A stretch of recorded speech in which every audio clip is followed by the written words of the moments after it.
નમસ્કાર ખેડૂત ભાઈઓ, તમે જોઈ શકો છો મારા હાથમાં ધાનુકા કંપનીનું ટરગા સુપર છે, જે નિંદામણ નાશક દવા છે.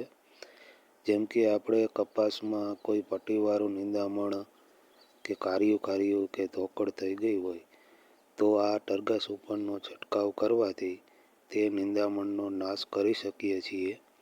કપાસને કોઈ નુકસાની થતી નથી. મિત્રો, આ દવા તમારે 15 લીટર પાણીમાં 40 ml જેટલી ઉમેરવાની રહેશે અને તેનો છંટકાવ ઘાટો કરવાનો રહેશે. જમીનમાં જેમ ભેજનું પ્રમાણ વધારે હશે, વરસાદ ચાલુ હશે તો ઝડપથી નાશ થાય છે, નાશ થઈ જાય છે. આ જે દવા છે આપણે હાયરું માથે જે કપાસ હોય, કપાસની હાયરું માથે આનો છંટકાવ આપણે કરી શકીએ છીએ. કપાસને કોઈ પીળો પડી જાય કે વૈદ રોકાઈ જાય એવું કોઈ નુકસાની આ દવાથી થતી નથી અને કાર્યું કે ધોકડ હોય તો તે નાશ થઈ જાય છે.